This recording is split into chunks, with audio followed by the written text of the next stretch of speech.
13ই June ভোররাতে Israel আক্রমণ করেছে ইরান। এ পর্যন্ত 200-রও বেশি মানুষকে খুন করেছে ইরানে। ইরান পাল্টা আক্রমণ করে তাদের 10 থেকে 15 জনকে হত্যা করার খবর আমরা এই পর্যন্ত জানতে পেরেছি। আজকের এই ভিডিওতে আমরা দেখার চেষ্টা করব কি জন্য ইরানকে আক্রমণ করে বসলো ইসরায়েল। ইসরায়েলের পক্ষ থেকে যে কারণের কথা বলা হচ্ছে সেটা হচ্ছে ইরান হচ্ছে ইসরায়েলের জন্য হুমকি হয়ে দাঁড়িয়েছে। আর 2 সপ্তাহ সময় পেলেই তারা পরমাণু বোমা তৈরি করে ফেলতো এবং ইসরায়েলকে আক্রমণ করার সক্ষমতা অর্জন করত। আসলে কি সেটাই কারণ, নাকি এর পেছনে রয়েছে আরও কোনো কারণ?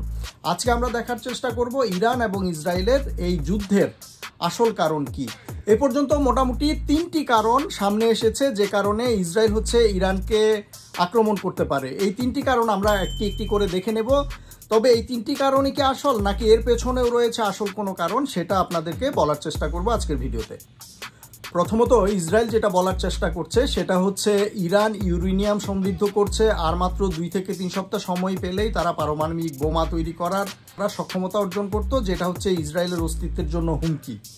এই কারণটা কিন্তু এখন একেবারে নতুন নয়। 30 বছর আগ থেকেই নেতানিয়াহু বলে আসছে যে ইরান হচ্ছে মিডল ইস্টের জন্য হুমকি, ইসরায়েলের অস্তিত্বের জন্য হুমকি, এজন্য ইরানকে অবশ্যই আক্রমণ করতে হবে। ইসরায়েল এবং নেতানিয়াহু কিন্তু প্রথমত বলেছে 1982 সালে। এই 30 বছর ধরে এই একই বয়ান কিন্তু মিডিয়াতে দিয়ে এসছে ইসরায়েল এবং নেতানিয়াহু। যে সময়টাতে আমেরিকা এবং আন্তর্জাতিক আণবিক শক্তি কমিশনের সাথে যখন ইরান কন্টিনিউয়াসলি আলোচনা চালিয়ে যাচ্ছে ইউরেনিয়াম এবং পারমাণবিক বোমার ব্যাপারে, তখন কিন্তু ইরান হামলা চালানোর কথা না।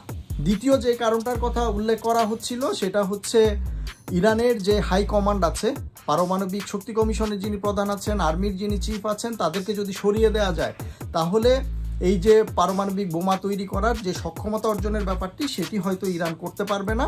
ইরান সেই ক্ষেত্রে ইসরায়েলের জন্য হুমকি হতে পারবে না। এটাকে বলা হচ্ছিল সেকেন্ড কারণ।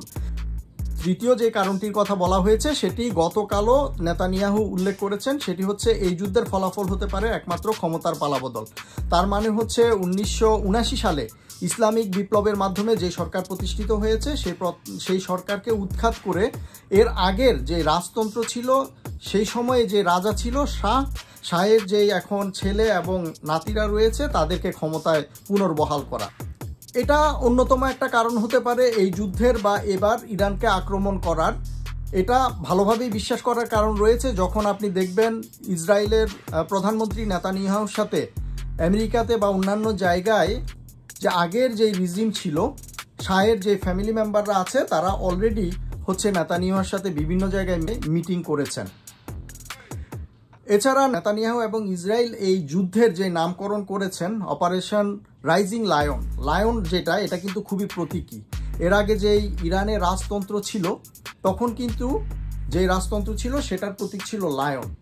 সেখানে রাইজিং লায়ন দিয়ে যে নামকরণ করা হয়েছে, স্বাভাবিকভাবেই ধরে নেওয়া যায় এটার লক্ষ্য হতে পারে বর্তমান সরকারকে পতন ঘটিয়ে পূর্বের যে রাজতন্ত্র ছিল তাদেরকে ক্ষমতায় বসা। তবে আসলেই কি এই 3টি কারণই মেইন কারণ যে কারণে হঠাৎ করে ইসরায়েল আক্রমণ করলো ইরান?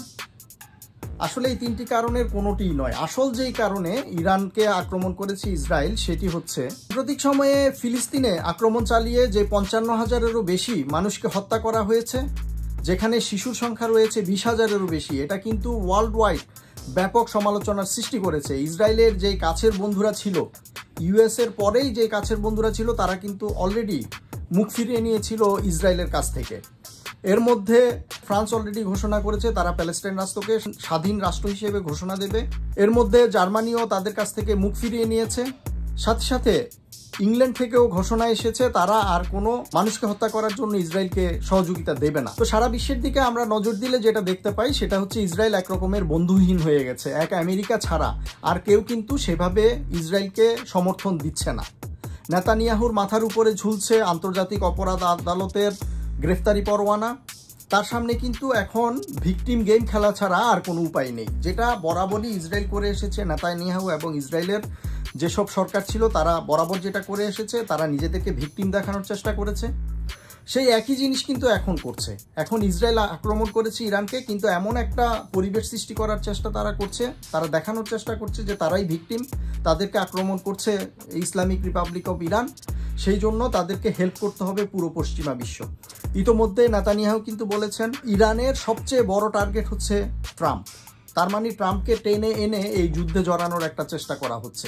পাশাপাশি পশ্চিমা বিশ্বের তাদের যেসব বন্ধুবান্ধব ছিল, ফ্রান্স ছিল, ইংল্যান্ড ছিল, জার্মানি ছিল, তাদেরকে এই যুদ্ধে জড়িয়ে ব্যাকআপ হিসেবে কাজে লাগানোর চেষ্টা করা হচ্ছে, যেটা বরাবর তারা করেছে। তো এই যুদ্ধের বাহ্যিক যে কারণগুলো সব বারবার চর্চা করা হচ্ছে, সেগুলো আসলে কারণ না হওয়ার সম্ভাবনাই 99.99%।